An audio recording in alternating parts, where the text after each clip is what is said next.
이스라엘 백성이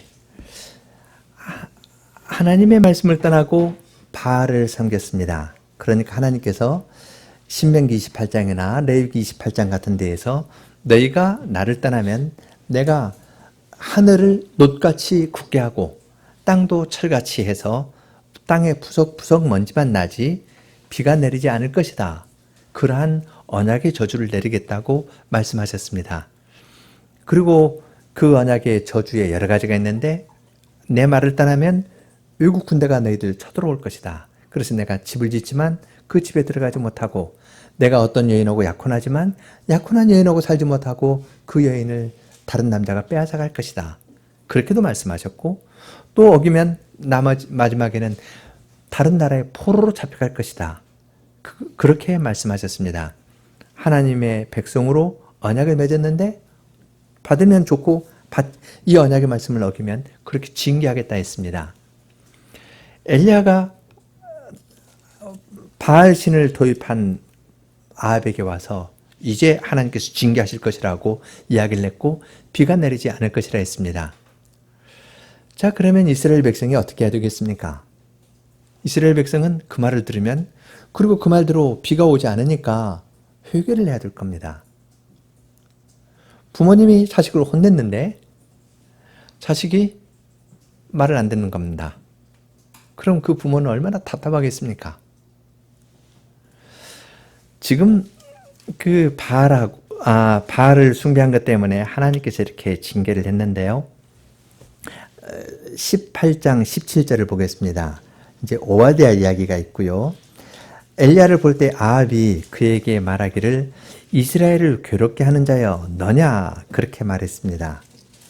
그러니까 엘리야가 아합에게 내가 이스라엘을 괴롭게 한 것이 아니라 당신과 당신의 아비의 집이 괴롭게 하였으니 이는 여호와의 명령을 버리고 당신이 바알들을 따랐음이라 그렇게 이야기했습니다. 여기 이스라엘을 괴롭게 한다는 말이 있는데요. 여러분 이 괴롭게 한다는 말은 아골 골짜기라는 말하고 같은 말입니다. 아골 골짜기 아시죠?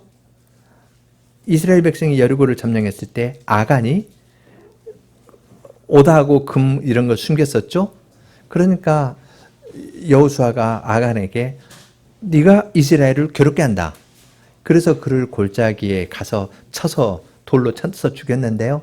그 골짜기 이름이 아골 골짜기입니다. 아골 골짜기라는 말하고 괴롭게 한다는 말하고 같습니다. 아간이 이스라엘을 괴롭게 했습니다. 그럼 어떻게 해야 되나요? 아간을 죽이면 이스라엘을 괴롭게 하는 문제가 풀어집니다. 아합과 이세벨은 굉장히 간교한 사람이어서 엘리야에 대해서 뭐라고 이야기했냐면 엘리야가 오게르, 아골 골짜기하고 같은 말입니다. 이스라엘을 괴롭게 하는 자다. 그러니까 엘리야를 잡아서 죽이면 다시 엘리야가 비 오지 않게 하겠다고 그랬잖아요. 엘리야를 죽이면 다시 비가 내릴 것이다. 엘리야 같은 놈이 이야기를 하니까 우리 바알신이 화를 내서 비가 오지 않는 것이다. 이런 식으로 거짓 선전을 했습니다. 앞에 보면은 지금 오바댜가 이야기를 하는데 당신을 찾으려고 보내지 않은 곳이 없다. 다 보냈는데 없었거든요. 못 찾았습니다. 그런데 내가 당신 찾았다고 이야기를 하고 아합에게 가서 이야기하는 사이에 하나님이 당신 데려가면 나 죽습니다. 그렇게 이야기를 했습니다. 오바댜가 그렇게 이야기했습니다. 오바댜는 하나님의 선지자를 50명씩 숨겨서 먹을 것 주었던 사람인데요. 신앙 있는 사람인데 그도 이렇게 위축되어 있습니다. 이스라엘 백성은 바알 섬기는 데에서 돌이킬 생각을 하는 것이 아니라 엘리야 때문에 우리가 어려움 당한다. 엘리야가 이스라엘을 괴롭게 하는 자입니다. 저놈을 죽이면 우리 문제가 풀어질 것이다. 이런 식으로 거짓 선전을 하는데 백성들이 다 넘어갔습니다. 자녀에게 벌을 줬는데요. 자녀가 잘 들으려고 하지 않고 우리 아버지 나쁜 사람이야. 그렇게 이야기를 한다면 부모는 어떻게 할까요? 참 대책이 없을 겁니다. 그런데 이것이 이스라엘 백성의 모습이고 사실은 우리의 모습이기도 합니다. 이스라엘이 회개했다는 기록이 없습니다. 다시 이쪽 오늘 읽은 본문에 가서 보겠습니다. 오늘 이야기는 네 가지 장면으로 나눌 수가 있습니다. 첫 번째는 엘리야가 이스라엘 백성에게 찾아가서 이야기를 합니다. 21절에 엘리야가 모든 백성에게 가까이 나아가 이르되 너희가 어느 때까지 둘 사이에서 머뭇머뭇하려느냐. 여호와가 만일 하나님이면 그를 따르고 바알이 만일 하나님이면 그를 따를지니라. 그런데 백성이 한마디도 대답 안 했습니다. 엘리야의 관심은 백성에게 있었습니다. 두 번째는 이제 엘리야가 바알 선지자와 대결하는 이야기가 있습니다. 그래서 바알 선지자가 제물을 드려도 안 하니까 엘리야가 바알 선지자 조롱하는 이야기가 나오죠. 그리고 세 번째는 엘리야가 제단을 쌓고 하나님께 기도하는 장면입니다. 그리고 네 번째는 이스라엘 백성이 하나님을 향해서 고백하는 말입니다. 이렇게 네 가지 장면인데요. 처음에는 이스라엘 백성과 엘리야와 바알 선지자, 엘리야와 하나님, 그리고 마지막에는 이스라엘 백성이 하나님에 대해서 고백하는 겁니다. 그러니까 오늘 읽은 열왕기상 18장에서도 핵심은 엘리야가 멋있는 기적을 행했다는 것이 아니라 이걸로 말미암아 이스라엘 백성이 여호와 그는 하나님이시로다, 여호와 그는 하나님이시로다 라고 고백하는, 거기에 엘리야의 활동에 정점이 있다고 말할 수 있습니다. 엘리야 하면은 여러분 말이 좀 익숙하죠? 엘리 라마 사박다니 할 때 엘리라는 말 아시겠죠? 나의 하나님이라는 말이고 야는 여호와의 줄임말입니다. 그러니까 엘리야 하면은 나의 하나님은 여호와라는 말인데 그것을 이스라엘 백성이 갈멜산에서 고백합니다. 여호와 그는 하나님이시로다. 여호와 그는 하나님이시로다. 그러니까 엘리야 나의 하나님은 여호와, 엘리야 나의 하나님은 여호와, 이렇게 고백하는 것과 같습니다. 짧은 이야기지만 하나님께서는 엘리야라는 이름의 뜻이 그의 갈멜산에서의 이 사역에서 그의 이름의 뜻이 잘 이루어진다는 것을 아주 쉽게 아이라도 엘리야가 무슨 뜻인지, 그리고 갈멜산에서 이스라엘 백성이 엘리야 이런 식으로 말을 하면서 바른 신앙을 고백하도록 이끌어 주신 것을 알 수 있습니다. 이것이 이제 네 부분인데요. 그 네 부분을 생각하면서 보겠습니다. 이제 엘리야가 아합에게 이야기를 해서 이스라엘의 모든 선지자들을, 이스라엘에 있는 바알이나 아세라 선지자를 데려오라고 합니다. 그런데 웬일인지 아세라 선지자는 오지 않고 바알 선지자 450인이 왔습니다. 이제 그들과 그 450대 1입니다. 그리고 이 사람들은 이세벨의 상에서 먹던 사람들이니까 올라올 때 그 장면을 한번 생각해 보십시오. 갈멜산은 나무도 잘 우거진 산인데요. 거기에 450인이 왕궁에서 먹던 사람들이 옵니다. 그러니까 마차를 타고 왔겠고 아주 제사장답게 가장 좋은 옷을 입고 또 질서 있게 다 왔을 겁니다. 그리고 제사를 드리기 위해서 필요한 악기들도 가지고 왔을 겁니다. 발을 맞추면서 왔을지 노래하면서 왔을지 450명이 쫙 와서 저기 섰습니다. 그리고 엘리야 혼자 있습니다. 여러분이 그런 위치에 있다면 뭘 생각하겠습니까? 야, 저 사람들 어떻게 나올까? 저 450명이고 난 한 명인데 내가 어떻게 해보지? 그런 생각이 사람으로서는 자연히 들 겁니다. 그런데 엘리야의 마음은 그들에게 없습니다. 21절 엘리야가 모든 백성에게 가까이 나아가 이르되 너희가 어느 때까지 둘 사이에서 머뭇머뭇하려느냐. 여호와가 만일 하나님이면 그를 따르고 바알이 만일 하나님이면 그를 따를지니라 하니 백성이 백성이 말 한마디도 대답하지 아니하는지라. 엘리야의 마음은 이스라엘 백성의 마음을 돌이키는 데 있습니다. 그래서 그들에게 나아갔습니다. 만일 이스라엘 백성이 회개를 했다면 하나님의 예언자가 왔는데 그럼 하나님의 예언자에게 나아가서 우리를 위해서 기도해 주십시오 하고 엘리야에게 청할만 합니다. 그러죠? 그런데 이 사람들은 엘리야에게 나아가지도 않고, 그러니까 엘리야가 찾아와서 말을 하는데 입 딱 다물고 말 안 합니다. 왜 어느 때까지 둘 사이에서 머뭇머뭇하려느냐 하고 묻는데 대답을 하지 않습니다. 혹시는 자기들이 바알과 여호와를 겸하여 섬겨서 하나님으로부터 징계를 받았다. 그런데 하나님께서 선지자를 보내 우리에게 나오신다면은 나 이제 바알 섬기지 않고 하나님 섬기겠습니다. 그렇게 고백하면서 갈만하잖아요. 그런데 그런 마음도 없습니다. 묵묵부답입니다.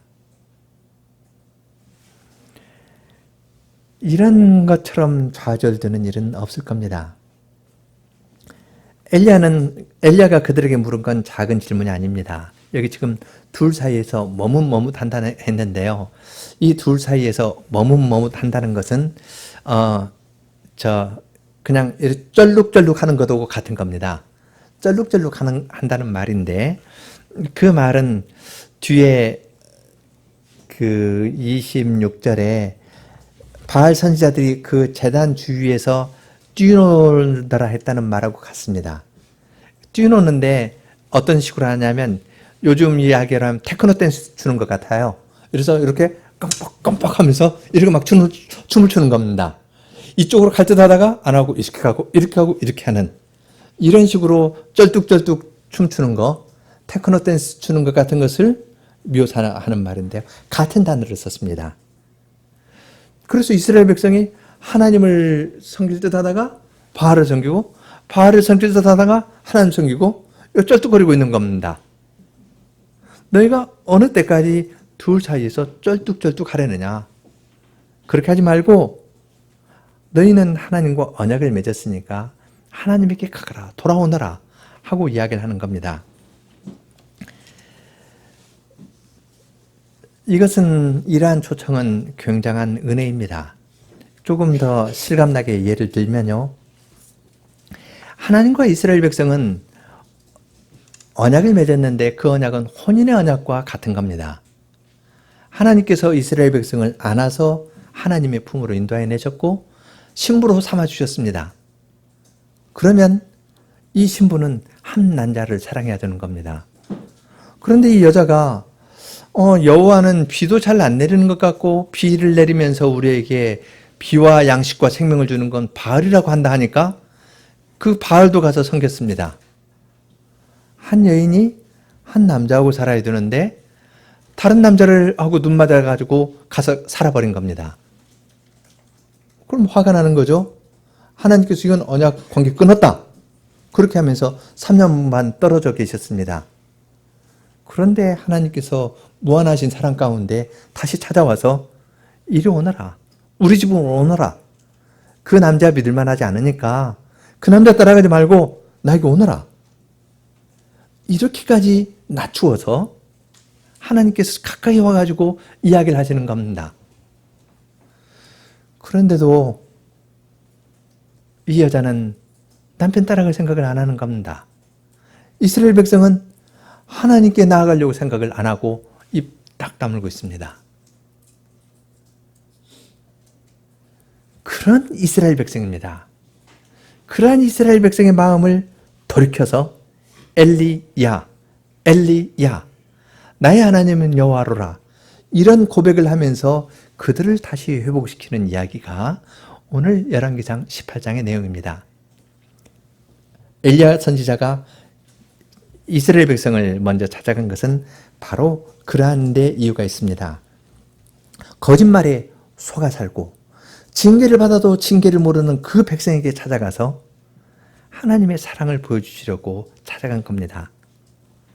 응답 안 했지만 그들 쫓아내지 않으셨습니다.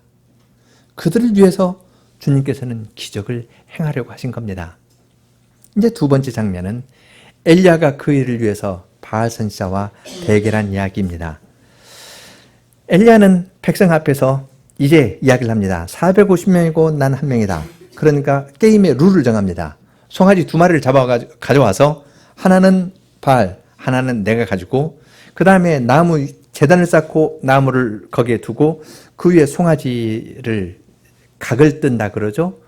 이 송아지를 잘라도 뼈 관절이 있는데 근육이 어떻게 하는데 그거 따라 가지고 이렇게 착착착 이렇게 토막을 내는 겁니다. 토막을 내야 칼날도 상하지 않죠. 칼날 상하지 않게 송아지 각을 잘 떠서 탁 올려놓고 그 다음에 이제 나무 위에 있으니까 보통은 나무에 불을 붙여서 송아지를 태우는 건데 게임 룰은 불을 붙이지 않고 나무를 놓고 송아지를 놓지만 불을 붙이지 않고 불로 응답하는 그 신이 참 하나님이다. 이렇게 게임의 룰을 만들자고 이야기를 합니다. 이것은 양쪽 다 받아들일만 합니다. 왜냐하면 바알은 번개의 신이거든요. 위에서 번개를 쫙 해가지고 나무에 꽂으면 불이 날 겁니다. 그럼 바알이 번개의 신이고 비의 신이고 곡식의 신이고 생명의 신이라는 것이 입증될 겁니다. 반대는 이스라엘 백성에서도 역사는 있습니다. 성막이 완성되었을 때 아론의 아들들이 제사를 드릴 때 위에서부터 불이 나가지고 싹 태웠지 않습니까? 또 솔로몬이 성전 완공했을 때 하늘에서 불이 내려가지고 그 탓은 하나님께서 받으셨습니다. 그러니까 게임의 규칙을 만들더라도 서로 실현할 만한 거가 있고 역사에서 찾아볼 만한 것이어야 되니까요. 그걸 들어서 이야기를 했을 때 양쪽 다 좋다 했습니다. 그래서 먼저 이제 엘리야는 나는 한 명이고 너희가 450명이니까 너희 보고 너희가 먼저 하라. 그렇게 이야기를 했습니다. 450명이 좁은 공간에서 이렇게 일을 하려면 어떻게 했을까요? 아주 그 사람들이 능숙하게 제사를 드린 사람처럼 어떤 사람들은 송아지 각들 것이고 어떤 사람들은 나무를 쪼갤 것이고 어떤 사람은 단을 쌓을 것이고 단을 쌓더라도 공기가 잘 들어가도록 나무를 쌓아도 그냥 하는 것가 아니라 서로 엇갈려 놓아가지고 공기가 잘 들어갈 수 있도록 그러면서 착착착 하고 씻고 하면서 450명이 조직적으로 딱 해서 그 일을 이루었을 겁니다. 그리고 그 사람들은 자기들이 하는 대로 아침부터 낮까지 바알의 이름을 부르면서 이야기를 합니다. 바알이여 우리에게 응답하소서. 바알이여 우리에게 응답하소서. 그런데 여기에는 유시적인 요소가 있습니다. 만일 이 사람들이 고함치라고 하면요 5분도 못 되어가지고 목조에서 못할 겁니다. 데모를 하더라도 선창하고 후창하고 조금 움직이고 그렇게 하면은 몇 시간 이야기를 하고 떠들어도 괜찮습니다. 450명이나 되는 사람들이 종교 재전에 능숙한 사람들이 주고받고 제단 주위에서 기우뚱기우뚱 절름발이 춤을 추면서 아마 청중의 박수도 유도해냈을지 모릅니다. 그리고 자기들이 했던 노래도 부르도록 하면서 이렇게 막 떠들었을 겁니다. 그러니까 시간 가는 줄 모르고 아침부터 낮까지 그렇게 했습니다. 정오 해가 떴을 때 엘리야가 쭉 나서가지고 이제 김이 좀 빠졌겠죠? 그때 가서 조롱합니다. 너희 좀 더 큰 소리를 해라. 너희 신이 묵상하고 있다가 너희 말 못 들었을 수도 있고 잠깐 길에 나갔다 했을지 혹은 잠자고 있어가지고 이 바알은 겨울엔 건기에는 잔다고 그러거든요. 지하에 가서 자고 있다 하니까 자서 뭐를 하니까 큰 소리를 해가지고 깨워라 하면서 그냥 막 조롱합니다. 그러니까 그 사람들이 그 말 듣고 이제 더 한 단계 더 높여서 큰 소리로 부르고 그 다음에 그들의 규례를 따라 피가 흐르기까지 칼과 창으로 몸을 상하게 하였다. 이교 제사의 중요한 원칙은 공력이 많으면 신이 들어준다는 겁니다. 우리나라도 그러죠. 이 심청전 같은 데에서 용왕에게 이걸 바치면 예쁜 처녀를 바치면 용왕이 이 큰 재물을 주었으니까 복을 준다고 생각하는 겁니다. 이교 제사의 가장 기본적인 원칙은 공적 사상입니다. 공로가 있으면 잘해준다. 그러니까 내가 여기서 칼과 창으로 몸을 상하게 해서 피가 나게 하는 겁니다. 그러면 이 피가 흐르면서도 신에게 기도하면 신이 잘 들어줄 것이다. 그렇게 이야기합니다. 자기들의 규례를 따라 피가 흐르기까지 한다 했으니까 이 사람들은 그 규칙이 있는 것 같아요. 때려도 아프면서도 몸 상하지 않고 편하지 않게 때리는 그런 고문 기술을 가진 사람들 있잖아요. 이 사람들은 피가 나도 생명에는 치명적이지 않으면서 그러나 피는 많이 흘러가지고 어떤 효과는 있는 그런 규례가 있는 겁니다. 자기들의 규례를 따라서 칼과 창으로 그렇게 하면서 이제 한 단계 더 높여가지고 합니다. 하루 종일 땡볕에서 피 흘리면서 하니까 저녁 되니까 이제 진언한다 그랬죠. 이제 무슨 말인지 알 수 없는 이상한 신비한 말을 합니다. 말은 방언하는 겁니다. 혀 꼬부라지고 하면서 그래도 계속 그 쫄른발이 춤추면서 그렇게 이야기를 합니다. 그래서 저녁 소재 드릴 때까지 되었습니다. 그러니까 그들의 목소리도 흥얼흥얼해지면서 춤추는 것도 좀 빈약해지면서 사람들이 이제 거기에 더 이상 관심을 갖지 않게 되었습니다. 저녁 소재 드릴 시간이 되었습니다. 저녁 소재는 어디에서 드리나요? 예루살렘 성전에서 드립니다. 예루살렘 성전에서 아침과 저녁으로 소재를 드립니다. 아침과 저녁으로 소재를 드릴 때 그것은 먼저 밖에서 어린 양 한 마리를 잡습니다. 상번제 드린다 그러죠. 그리고 그때 이제 번제 드릴 때 사람들은 성전을 향해서 손을 들고 기도합니다. 그리고 제사장이 지성소 아니고 성소에 들어가서 분향을 하고 향을 피우고 그리고 등대에 불을 킵니다. 저녁에는 불을 켜고 아침에는 저녁 때에 탔던 것을 불을 정리하는 일을 합니다. 성막 안에서 성소 안에서 제사를 드리면 어떻게 됩니까? 장막 불나잖아요. 그러니까 이미지는 그겁니다.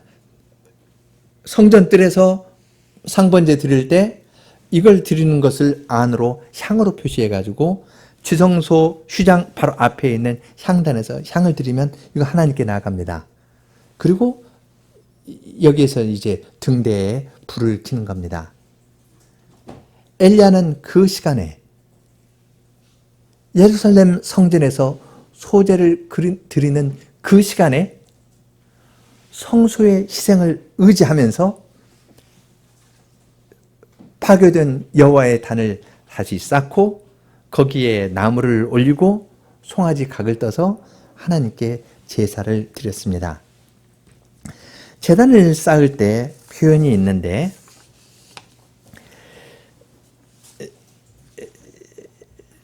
야곱 무너진 여호와의 제단을 수축하되 야곱 아들들의 지파의 수요를 따라 엘리야가 돌 12개를 취하였다. 이 야곱은 옛적에 여호와의 말씀이 임하여 이르기를 내 이름을 이스라엘이라 하리라 하신 자라.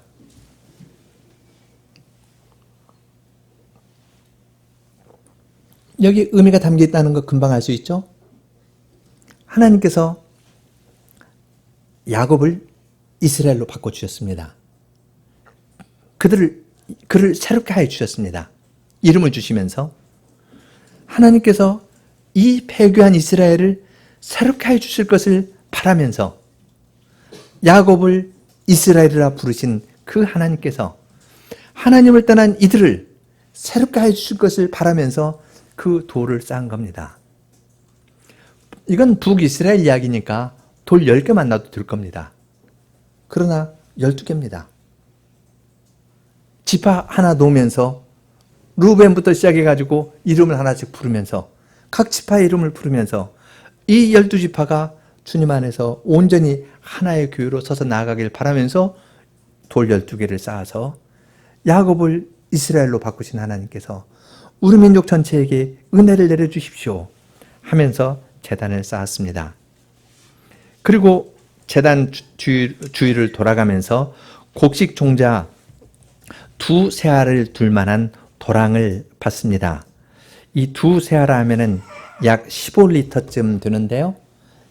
20리터 용기 생각하면 15리터가 어느 정도인지 아시겠죠? 그만큼 곡식을 가지고 제단이 있으면 제단 뒤에 이렇게 도랑을 파고 거기에 파종을 씨들을 쭉 뿌렸습니다. 그리고 물을 통 넷에 물을 3번 붓도록 했습니다. 그것도 4, 3, 12죠. 그래서 위에 있는 고기뿐만 아니라 송아지 각든 것뿐만 아니라 밑에 있는 나무가 젖으면 불타기 어려운 겁니다. 나무, 그리고 그 밑에 있는 12돌, 그리고 물이 더 내려가지고 주위에 판 도랑까지. 그런데 그 도랑에는 곡식들이 있었습니다. 곡식 종자 2-3알을 들 만한 그 도랑을 파는, 곡식을 뿌릴 때 하는 그 도랑에까지 물이 쫙 내려갔습니다. 이것도 상징적인 거죠. 그것을 오늘 읽은 야고보서 5장에서 그 상징적인 것을 잘 포촉해가지고 이야기를 하는데요. 다시 기도하니 하늘이 비를 주고 땅이 열매를 맺었느니라.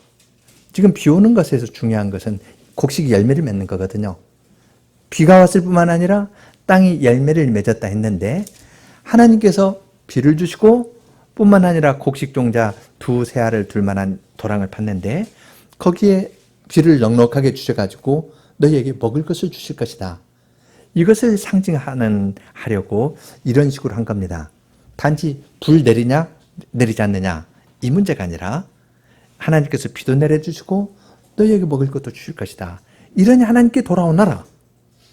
멋있는 하늘에서 번개 쳐가지고 확 불타는 거, 그것 보고 불꽃놀이 좋아하는 식으로 하지 말고, 하나님께서 이걸 가지고 너에게 먹을 걸 줄 테니까 그걸 생각하면서 하라고 엘리야는 이렇게 판 겁니다.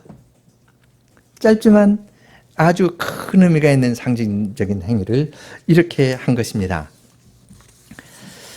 그렇게 한 다음에 엘리야가 저녁 소재 드릴 시간에 기도합니다. 저녁 소재 드린다는 말이 36절에 또 한 번 나오지 않습니까? 저녁 소재 드릴 때 이야기를 합니다.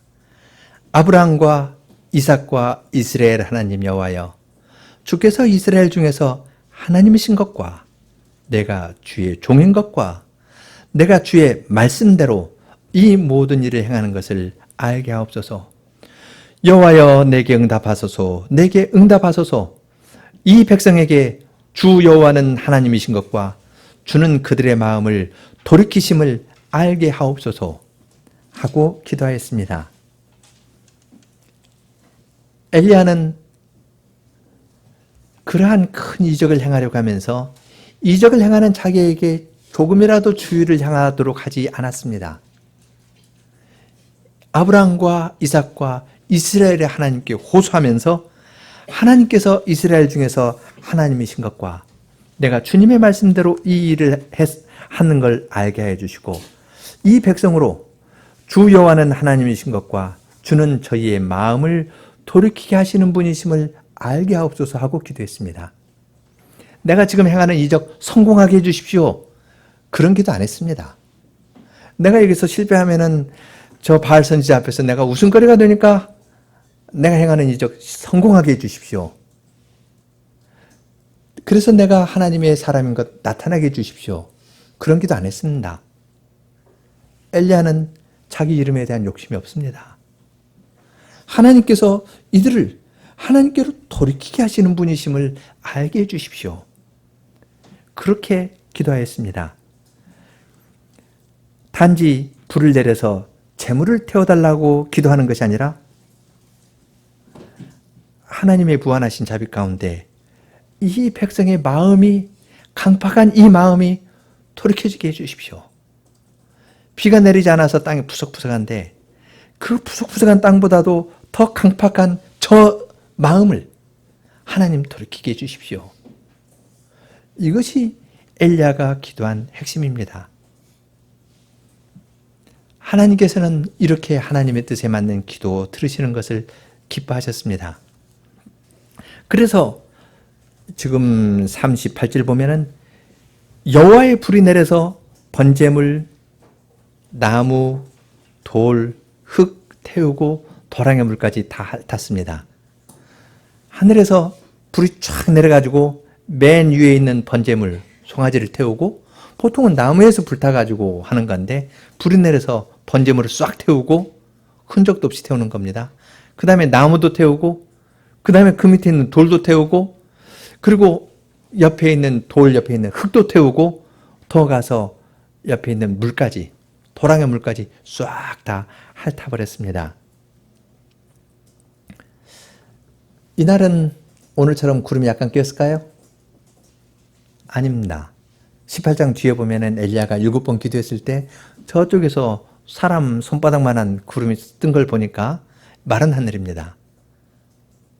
마른 하늘에 그 구름 한 점 없는 맑은 하늘입니다. 그러니까 마른 번개 칠 일도 없습니다. 갑자기 하늘에서 불이 내려오는 겁니다. 여호와의 불입니다. 그 불의 근원은 여호와의 불입니다. 하나님께서 불을 내려서 모든 것을 다 태워버리시는 것을 보고 이스라엘 백성이 돌아섰습니다. 이 세상의 불은 자기 무엇을 태워가지고 불이 납니다. 무엇을 태워서 불이 나는 건데 이 불은 태워서 나는 것가 아니라 자기가 가지고 있는 에너지로 다른 걸 다 태워버립니다. 세상의 불하고는 정반대입니다.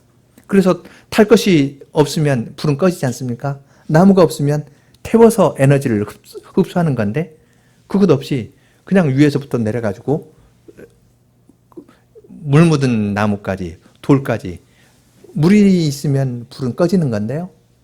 그것까지 다 태워버립니다. 세상에 속하지 않은 그 불, 그것을 보고서 이스라엘 백성은 돌이켰습니다. 여호와 그는 하나님이시로다. 여호와 그는 하나님이시로다 하면서 하나님께 돌아왔습니다. 엘리야는 하나님께 간절히 기도하면서 자기는 빠집니다. 그리고 이스라엘 백성이 하나님께 대해서 고백하도록 하는 겁니다. 이스라엘 백성이 엘리야 하면은 엘리야는 그것으로 만족입니다.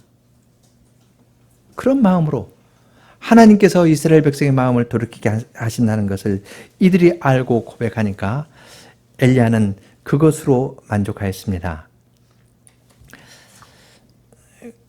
그런데 이 하나님의 예언자는 그냥 그랬으니까 됐다 하고 끝나는 것이 아닙니다. 두 가지 일이 더 있습니다. 첫째는 바알 선지자들을 한 사람도 도망하지 못하게 잡아서 죽여라 그랬습니다. 이들은 그야말로 이스라엘을 괴롭게 하는 자들이고 이들이 공적입니다. 공적이기 때문에 그들을 죽이도록 하는데 데려오라 해서 자기가 죽이지 않고요. 백성들로 하여금 죽이게 합니다. 백성들로 하여금 하나님에 대한 신앙을 고백했으면 그들이 작은 거라도 행하면서 그 일을 하게 하는 겁니다. 여기에 엘리야의 아주 현실적인 지혜로운 면도 볼 수 있습니다. 두 번째는 엘리야는 이스라엘 백성들 다 가게 한 다음에 하나님께서 비를 내려주시기를 위해서 기도하였습니다. 만일 여러분이 그 자리에 있다면 그리고 그런 이야기를 꾸며 산다면 비를 내릴 때 가장 좋은 시간은 언제겠습니까? 이스라엘 백성 다 있을 때 해야 될 겁니다. 그렇죠? 그리고 불이 하늘에서 내려가지고 모든 것가 쫙 핥았을 때 그때 엘리야가 하늘 향해 손을 딱 들면서 하나님 비를 내려주십시오 하면은 갑자기 하늘에서 비가 쫙 내려가지고 그 불을 다 불 난 걸 다 꺼버린다면 얼마나 극적이고 얼마나 멋있겠습니까? 멋있겠죠? 그런데 하나님께서는 그렇게 응답하시지 않았습니다. 비를 내려주시는 일을 위해서는 엘리야는 또 홀로 고독히 7번 기도해야 됐습니다. 신앙에 관한 이야기는 외적인 것이 아닙니다. 외적인 것으로 사람에게 눈을 보여서 종교적인 행사를 하면서 끌고 가는 건 참 쉽습니다. 마음이 바뀌고 자기를 드러내지 않고 조용히 일하는 건 매우 어려운 일인데 하나님께서 원하시는 것은 그런 겁니다. 그 큰 일이 끝난 것 같지만 가장 중요한 일은 남아 있습니다. 가장 중요한 일은 기도하는 겁니다. 하나님께서 그 백성의 마음을 돌이키시지만 그 백성에게 다시 비를 주시고 양식을 주시지만 그 일은 불을 내려가지고 하시는 것이 아니고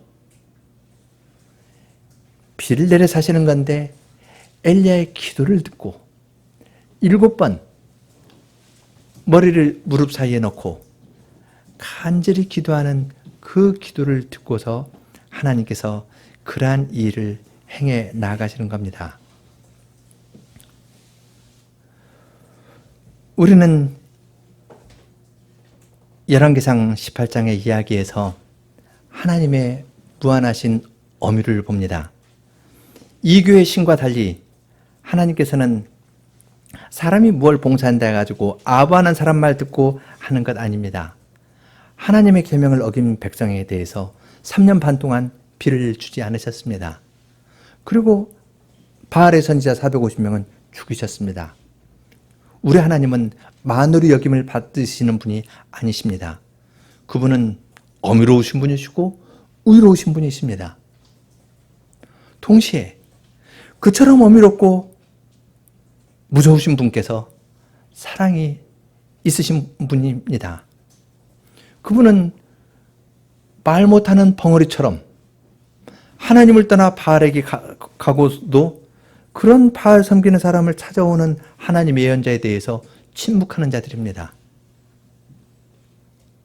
그런데 그런 백성에게 찾아가서 그들을 하나님께 나오게 하고 그들로 하여금 고백하게 합니다.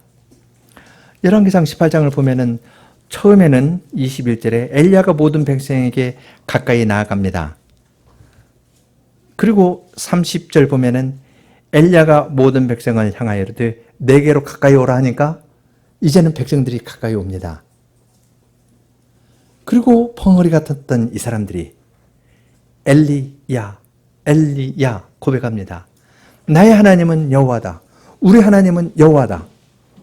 벙어리 같은 사람이 고백하게 되었습니다.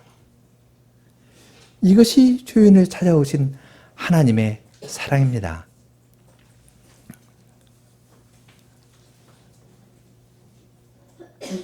이러한 하나님의 어미와 사랑은 오늘날도 똑같습니다.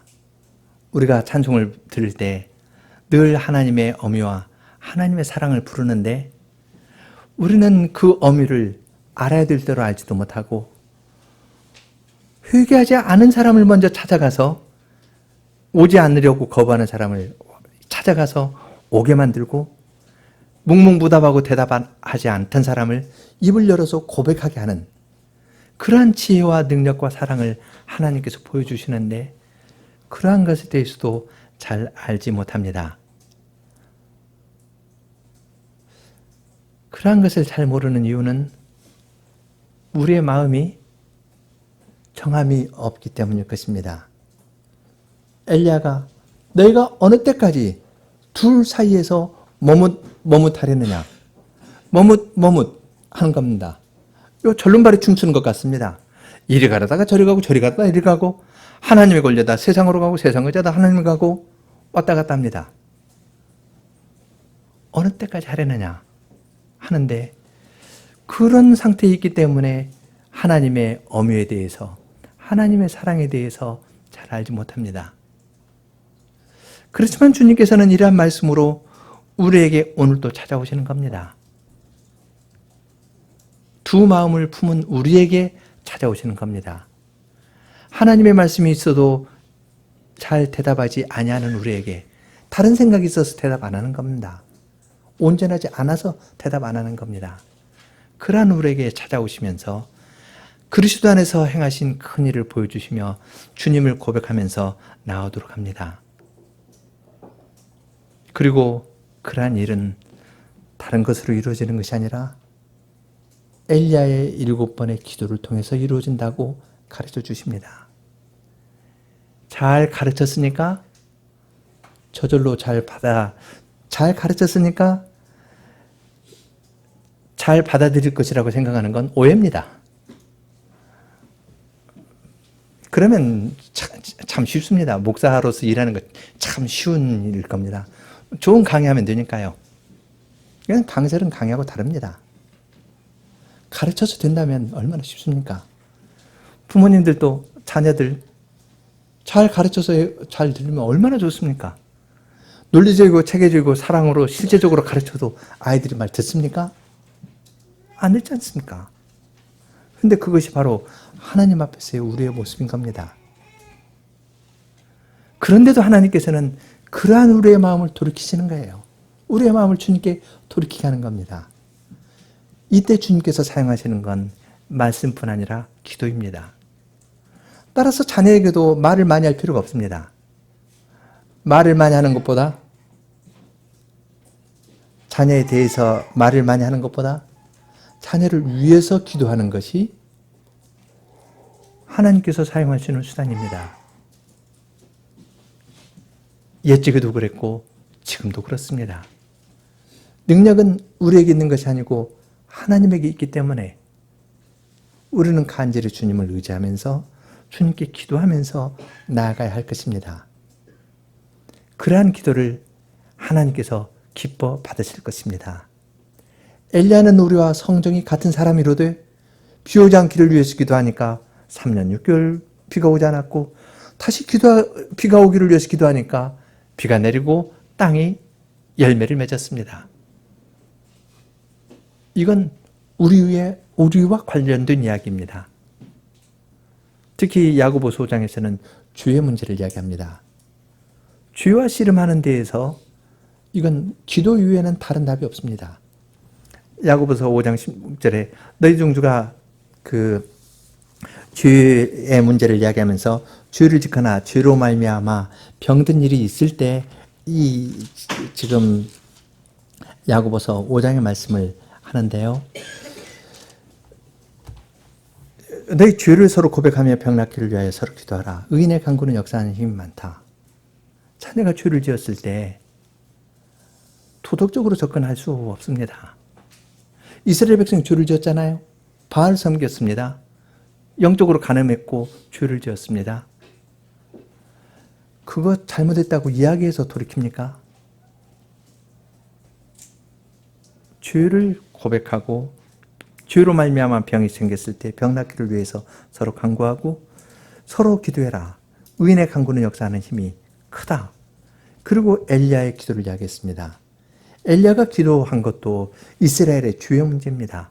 죄로 말미암아 하나님의 진노 가운데 있는데 이걸 하나님께서 어미와 사랑을 보여서 풀어주시기를 위해서 기도했던 겁니다.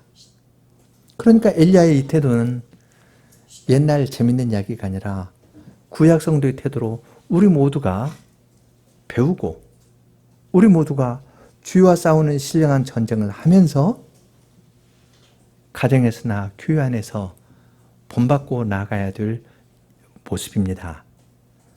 이러한 기도는 주님께서 들어주시기를 기뻐하실 것입니다. 같이 기도하겠습니다.